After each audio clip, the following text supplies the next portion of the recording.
and welcome, Lashpreneurs. I have been trying to get today's guest on this show for probably 6 months, maybe more. And in reality, I only have myself to blame because she is a member of the Lashpreneur Society and a student of mine who has become wildly successful. And I am so excited for her to share her story today.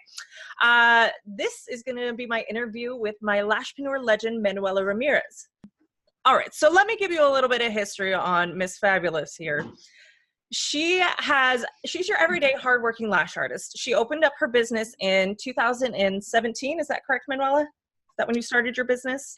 Perfect. Okay. She was a one-woman shop. She has now become fully booked, and she is adding on her mom as not only a team member, but a business partner. So she has also recently taken a Bordeaux KZ training and is now an educator for Bordeaux KZ style of lashing. She's an international speaker now and an educator that specializes in Spanish-only trainings and through her company, Lash Internacional. Manuela has been a member of the Lashpreneur Society since 2017, and it was through her investment in herself as a business owner that has made her dreams that she's living now a reality. And I'm excited that I finally get this girl on the show to talk about her journey. So welcome from Mount Kisco, New York, Miss Manuela Ramirez. How's that for an introduction? Oh my God. I could be your hype woman if you need it. Oh yes, definitely. You got the job. Manuela, tell me a little bit about how you became a lash artist and got into running your own business as a lash artist. Okay, it's a little crazy because it's a crazy story. So I started getting my lashes done for the first time, and it was then when I fell in love with this. I was like, oh my God, this is so pretty. Every girl has to have, and I think the story is really similar for most of us. I remember I used to go with my mom all the way to Jersey, which is like an hour and a half, 2 hours from my house, to get the lashes. And we used to go every, 2 weeks and drive for an hour and a half to 2. And we did it for like a little over a year, closer to 2. And then we got to a point that we said we can either start and learn, and you do mine and I'll do yours, or like stop doing this forever. So it's really a necessity, right? Yes. So never thought that it would be like a business or anything like this. So we were like, okay, what should we do? We're going to learn, and then that's how we're going to do it. You're going to do mine, I'm going to do yours. Well, we went to Colombia. That's where we are originally from, and we took the first training. We came back to the States, and my mom started doing her lashes, and I started doing her lashes. So we had people asking us like, oh, who does your lashes? My mom. Oh, who does your lashes? My daughter. Oh, can you do mine? We really don't do that. Back then, I'm a clinical nutritionist. So I was working at a hospital, no time off, weekends, holidays, whatever. And I was like, okay, I don't have a business or anything. I have my house, but if you like how I do my mom's lashes, you can come to my house and then I will do your lashes. So it became like a business without me knowing.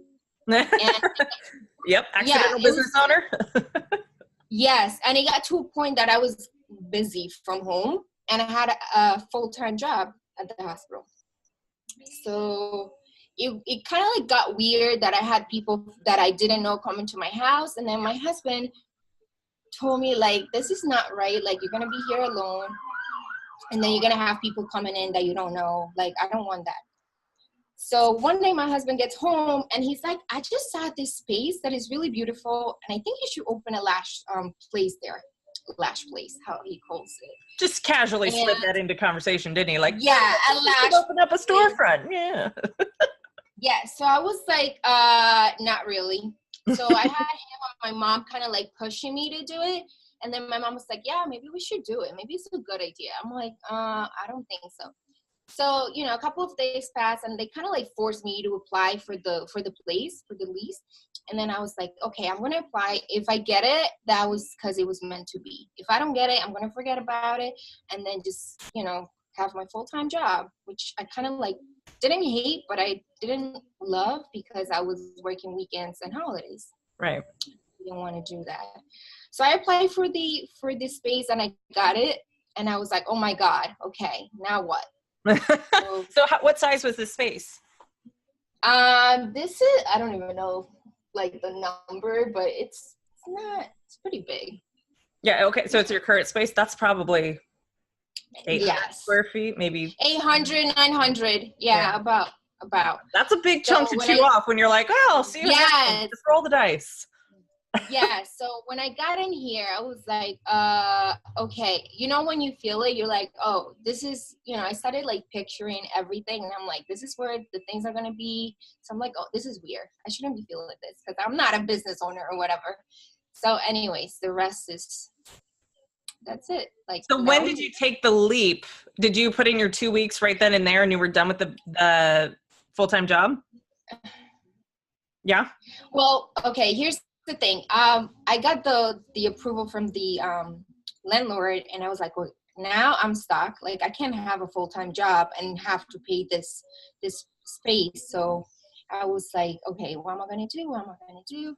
So I sent my manager the letter, that amazing letter, and I remember she said, she answered, oh, you're crazy, and you're gonna come back asking for your job.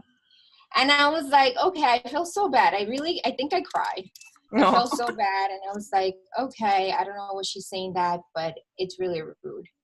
Yeah, I remember telling my corporate director at a large hotel chain that I was working for that I thought I was going to leave and go to beauty school because I was in, corporate sales. Like, it was supposed to be like a great career trajectory, and I just was over it. And she's like, really? You're going to go to beauty school? Like, just such wasted potential. Like, it was just this look of shame on her face. Show her. Yeah. So what was it like the first month when you just kind of went all in on your own? It was crazy. It was very scary. Did you just have clients lined up out the door? You were like making buku bucks right off the bat? No.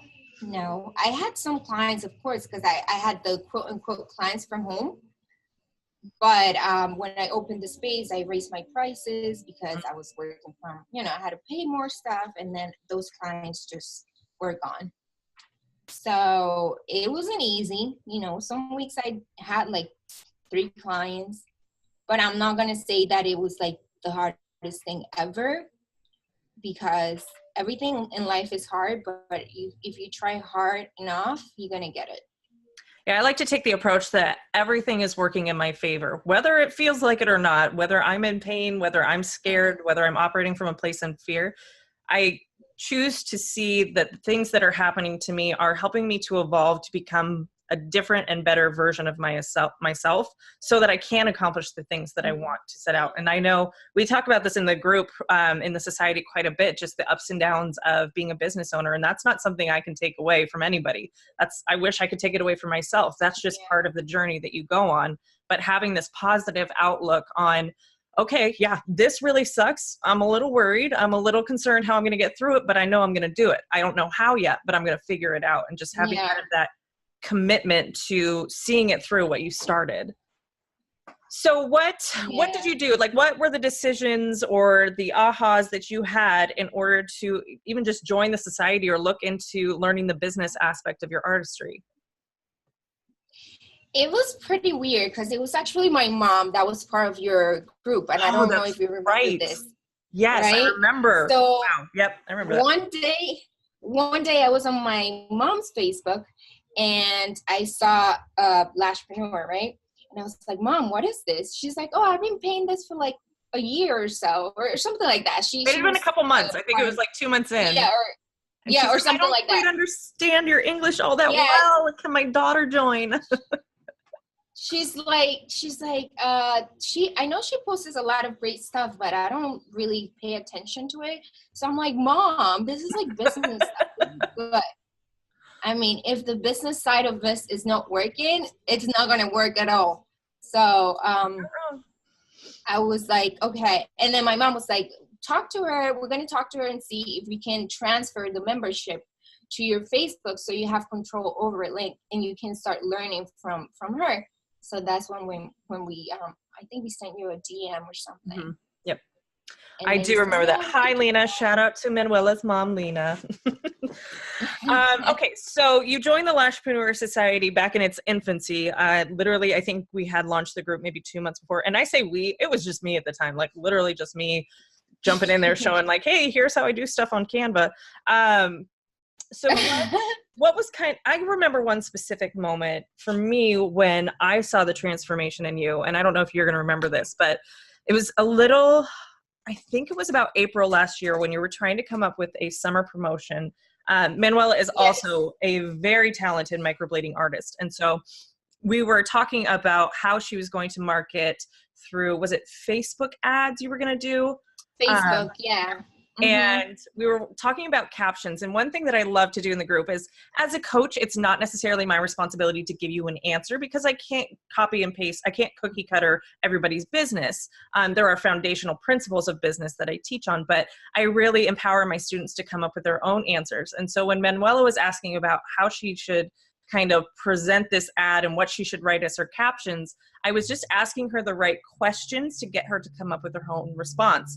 And we kind of struggled back and forth in this comment thread about what she was going to write for the caption. And I remember she responded one time with what she was going to write as her caption. Actually, no, it was probably the third or fourth round of her editing her caption. It was like, boom, she became a marketer in that moment.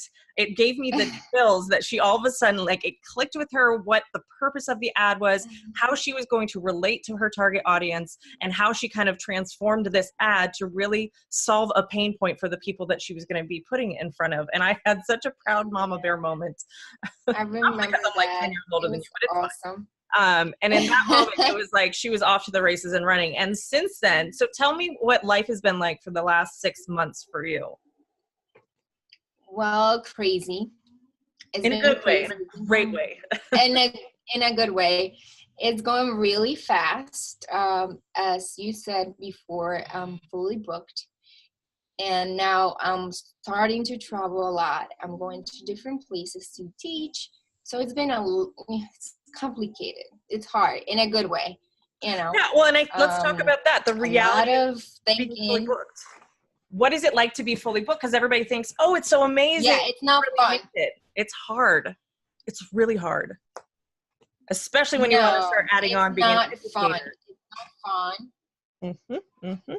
It's not fun, especially during the holidays or especially when there's special events or whatever. And then you're trying to help all your clients that you love and you appreciate them. And then you can't because there's only, when I created the Lash International, I was mainly doing it for South America and like Central South America, people that spoke Spanish, because I felt like they needed a lot of help. And thank God I had the chance to be trained with like amazing companies here in the States and everywhere. So I wanted to bring all that knowledge to them in Spanish. And that's when I talked to you and I said, oh, I have this idea. And then you said, you should do it. Kind of like push me. And you're like, someday I'll do it. And I was like, no, you're going to start now. And you're like, but I don't know how to write a manual. How many certifications have you taken, Manuela? About 10. So she knows how to write a manual. If you've taken 10 certifications, you have enough manuals in your, desk drawer that you could probably piece together that amount of information, take one topic out of that manual and write whatever your thoughts are on that one specific topic. Yeah. So there was a lot. To be honest, go ahead. To be honest, I don't really like them because I feel like if I give it to my students, they're not going to pay attention to me.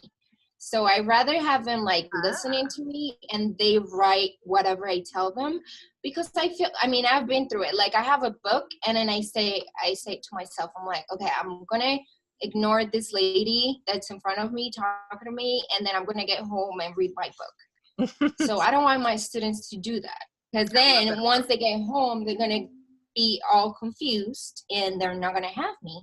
So the idea of the actual book, I don't like it. And that that was a huge, I think, limiting or something that held you back, where you're like, do I need a certification? Do I need, how do I get a manual? I remember having that conversation with you, and I'm like, just go for it. Like, you'll figure it out along the way. And I think a lot of lash artists struggle with that perfectionist. It has to be done. It has to be right, rather than learning as you go and improving it over time. It will never be perfect. The Lashpreneur is not perfect by any means, but I'm putting it out there and figuring it out as I go, right? Yeah. All right, my dear. So what are the 3 things do you think have been essential to your success in the lash industry? Well, first of all, not because I'm talking to you, but being part of the Lashpreneur Society. I'll pay you later. It's just awesome. No, it's awesome. I feel like everyone that is trying to become a business owner, even if they're working from home, they're still a business owner. They have to have that help from people, from anybody. And what better than you, that you're like a lash artist as well. So it's really awesome. And I don't know, I just feel like this group is really great. Everyone helps, and that's been really great. Like, that's the number one. The community is yes, it's really awesome. Number 2 is not giving up. And I think that's the hardest thing. Like, we all, like, talking to myself, like, I give up every day. I try to give up every day, but then I kind of like stop, and I'm like, no, you're not giving up. And I have my mom that she's like, wake up, you're not giving up. Yeah. It's totally normal to want to give up. It's totally normal to feel like, I'm over it. I've had a couple of times where I was like looking on Craigslist for other jobs. Like, it's just normal. It's part of the process. You get used to that kind of feeling after a while. I'm glad you didn't give up. The thing is that we want to like be like other people and try to like copy other people, but it's not good. You have to have your own taste, and people are going to look for you for who you are and what you have to offer. Yeah. But if you're trying to be the same as like other companies or other lash artists, you're never going to be that, like, people like different, Yeah. So you want people to look for you. Yeah. I mean, if you're trying to be a carbon copy of somebody else's business, you either have to lower your prices, because what's the difference between you and that business? Or you are always going to be behind because they got there first. So those are 2 things that I don't want to compete on. So like you said, if you find what makes you different, if you embrace who you are as an individual, whether you like, the fact that you're kind of emo and dark, or if you like that you're really bubbly and poppy, you have to embrace that that's who you are, and really take ownership of that and make it something that's sellable to other people. All right, number 3. And the other one, the number 3, is not looking at my competition. I don't have competition, because it's just me. Like, clients look for me, not to sound like sassy. But you didn't always feel that way, did you? No, because going back to it, I have a competition, quote unquote. They're right next to me, not right next to the studio. They've been open for about 10 years. Oh, wow. And when I first opened, I had no idea they were there, which is weird. I had no idea they existed or anything. And I just went ahead and I opened it.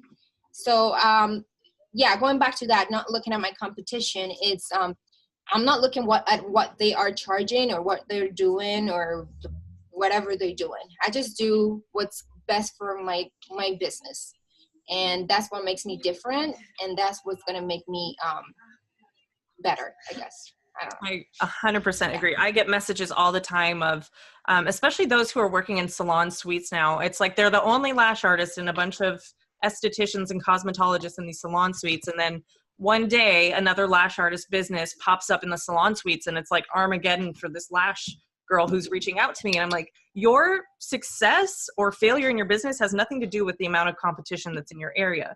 Well, yes, it has to do with how you market yourself. You didn't get clients because you were the only one. And if you were, that's not a stable business plan. Like, you can't always keep that up. We are a saturated business. Like, people are jumping on the lash business train like it's, going out of style.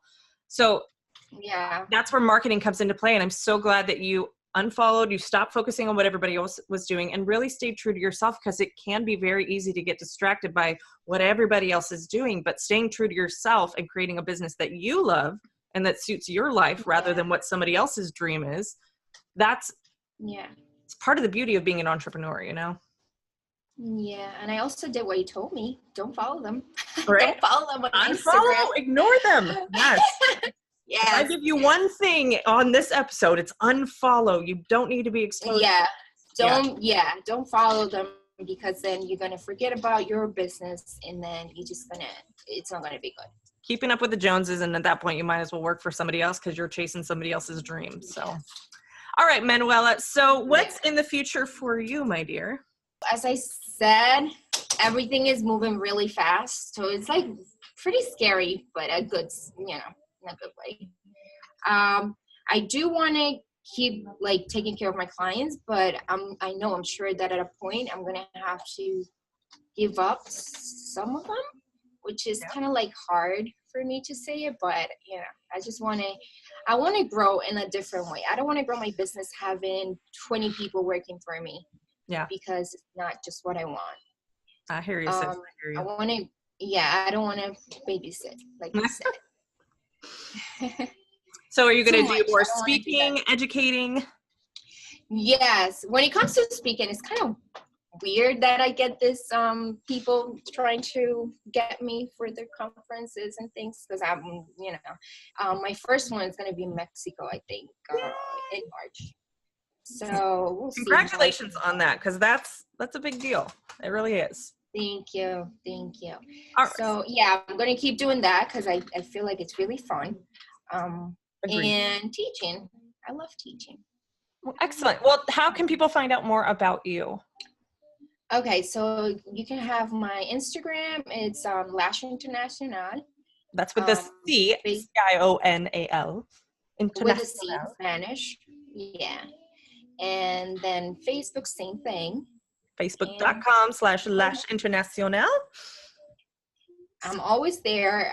Don't be scared. Like, I post a lot of things in Spanish, but as I said, I started posting things in English as well. So I do speak English.